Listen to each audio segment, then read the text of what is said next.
Ya, mari teman-teman semuanya kita berpikir sebentar dengan logika dan akal sehat. Kalau Nabi Muhammad SAW sudah hidup di tahun 600 Masehi, sedangkan klan Ba'alawi baru jadi Arab saja di tahun 1200 Masehi. Itu artinya 900 setelah Nabi wafat baru mereka mengaku sebagai Arab. Jadi secara DNA, dari mana bisa mengaku cucu Nabi Muhammad SAW? Hari ini kita nggak cuma bicara klaim dan legenda, kita bicara data ilmiah, catatan sejarah, dan hadis-hadis sahih yang mengkonfirmasi dua disiplin keilmuan, yang justru saling mengkonfirmasi satu hal yang besar. Nabi Muhammad SAW adalah Arab murni dari Quraisy, Ismail bukan dari Yaman dan bukan dari Ba'alawi. Dan kalau kata DNA bicara lain, berarti selama ini ada yang harus dikoreksi dari narasi nasab itu sendiri. Data ilmiah membongkar, Ba'alawi baru jadi Arab 900 tahun setelah Nabi. Kita akan simak penjelasan daripada Dr. Sugeng. Berikut penjelasannya. Ayo kita running. Kapan mereka jadi Arab? Pelan-pelan aja, santai. Ya santai, kopinya juga masih banyak. Nah, mereka baru jadi Arab tahun 1200 Masehi. Nabi itu kapan? Ya kan? Nabi itu kapan? Nabi itu 1400 tahun yang lalu, artinya tahun 600 Masehi. Itu udah jadi Arab zaman Nabi Ismail itu 5000 tahun yang lalu. Kalau yang di sekarang ya misalnya Abdurrahman Assegaf ketua Partai Komunis Yaman, ya bolehlah kita bilang orang Arab, tapi kan jadi Arabnya baru 900 tahun yang lalu. Lah Nabi Muhammad itu 1400 tahun yang lalu. Jadi 1400 tahun yang lalu moyangnya Ba'alawi ini masih bukan orang Arab.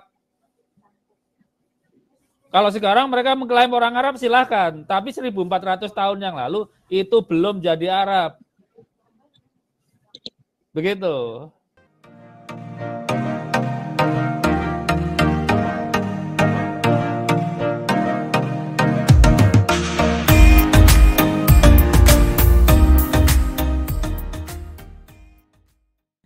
Ya, baik. Kita ke Dr. Sugeng dulu, Pak Dokter ya.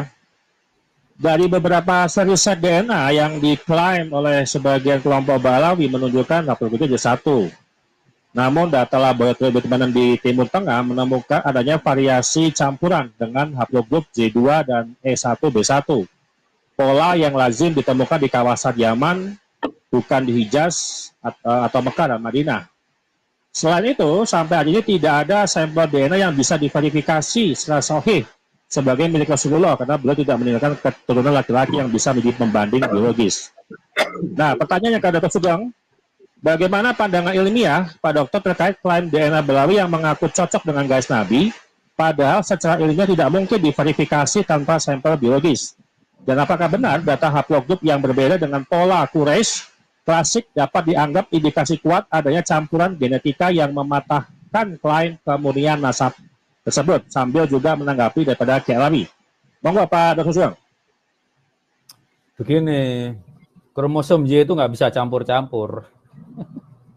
Kromosom Y itu tidak berekombinasi. Memang haplogrup itu tidak bisa diindikasikan kearaban.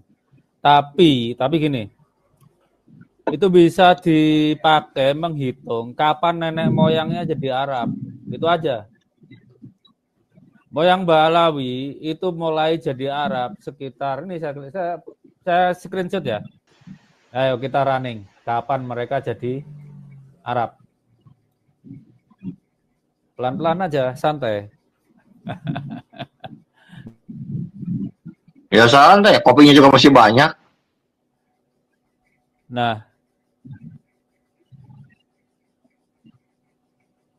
mereka baru jadi Arab tahun 1200 Masehi. Nabi itu kapan?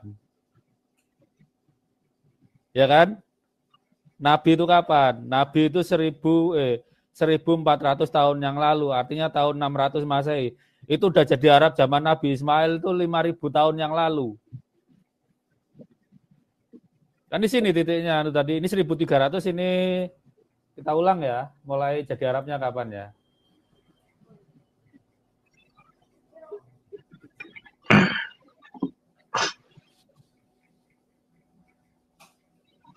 Ini tadi baca pelan-pelan deh. Nah, baru 1100 tahun setelah Masehi baru jadi Arab. Artinya sebelum 1100 tahun mereka belum Arab. Bandingkan dengan keluarga Nabi lah. Ini ada keturunan Imam Ali Zainal Abidin. Coba, mereka kapan jadi Arab? Nanti bisa dilihat dengan timeline-nya Nabi Ismail. Nabi Ismail itu sekitar 5000 tahun yang lalu. Sudah jadi Arab. 6000-an tahun sebelum Masehi itu udah Arab. Nenek moyangnya Nabi udah Arab. Yo.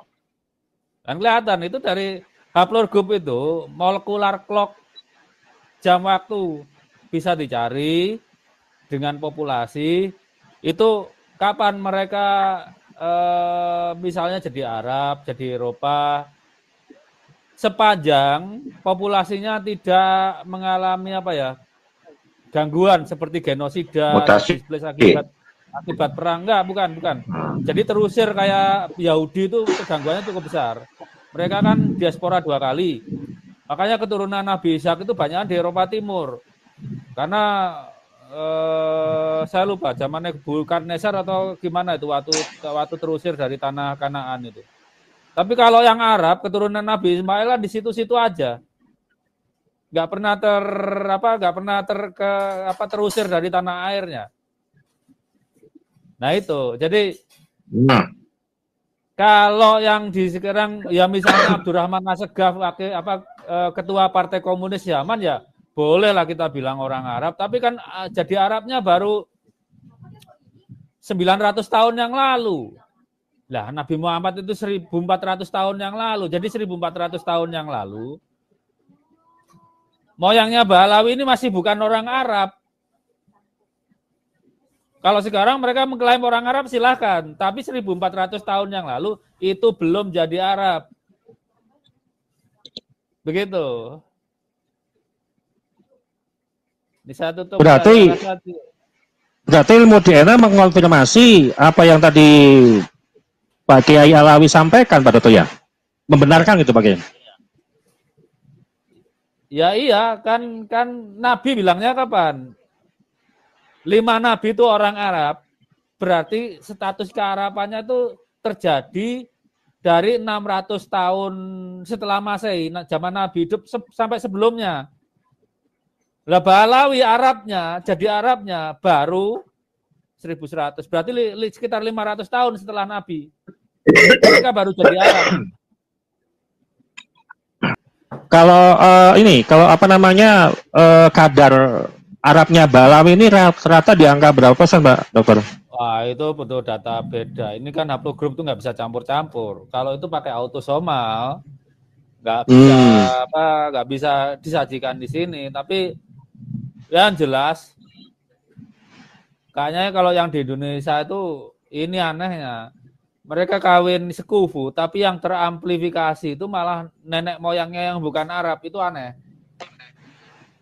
Rata-rata yang di Levan itu sekitar Mediterania itu. Rata-rata yang di situ. Bukan Arab. Syria, Palestina. Syria, Israel, Palestina itu. Ya, Palestina tuh. Sinai. Nah itu terus Afrika Utara, Maroko itu banyak dari situ mereka. Haplogroup G itu kan migrasinya ngikutin jalur gandum. Jalur biji gandum. Itu nanti dari Mesir baru ke Jordan, ikut ya. Yang agak aneh ke Yaman itu. Pasti ada sesuatu hal yang karena Yaman itu bukan sentra penanaman gandum kan. Jordan terakhir itu. Itu pun gandumnya gandum durum. Itu anak pertanian tuh yang belajar kayak gitu. Makanya Ya. jangan iseng. Saya jadi teringat si Miftah, kayak Miftah. Kalau mondok, kalau nggak pernah mondok, jangan bicara pondok. Sekarang saya balik, kalau nggak pernah belajar genetika, jangan bicara nasab. Nasab itu kan keturunan biologis, harus pernah belajar genetik gitu. Jadi dari sini kita bisa lihat ya. Persoalannya kalau sekarang Arab modern silakan aja Balawi yang di Arab sana loh ya. Itu mengaku sebagai orang Arab. Ya bayangin dari tahun 1100 sampai sekarang kan 900 tahun mereka terarabkan. Critical question-nya, apakah zaman Nabi itu mereka sudah Arab? Karena hadis yang dibawa Kiai Alawi itu hadis yang dinyatakan ketika Nabi masih hidup. Berarti 5 nabi tadi dari zaman Nabi sekitar 650 Masehi ya. Kelima-limanya itu sudah Arab. Jadi 650 sampai kalau Nabi Ismail sekitar 5.300 lah. Tahunnya 650 setelah Masehi kalau Nabi Ismail kan sekitar 3.500 sebelum Masehi. Ya. Atau 3.500 3.350 sebelum Masehi. 3.000-an. Gimana kayak? Ya, sekitar 3.000-an. Ya, kalau hitungan di kitab tafsir mah sekitar 3.000-an, 4.000 sampai 6.000 katanya sebelum Masehi. 4.000 sampai 6.000 tahun dihitung dari sekarang. Kita hitungannya gini aja, ibunya Nabi Ismail itu putri Mesir. Kerajaan Mesir tertua itu dinasti pertama sekitar 5.350 tahun dari sekarang. Ya kira-kira segitulah. Paling tua kan ibunya Nabi Ismail itu zaman dinasti pertama. Itu setua-tuanya loh ya. Ya. Itu waktu itu orang Arab sebetulnya belum terbentuk secara budaya, masih proto-Arab. Yahudian juga belum terbentuk. Yahudi itu sebenarnya kita bisa bilang itu Arab Yakubiyah yang asli.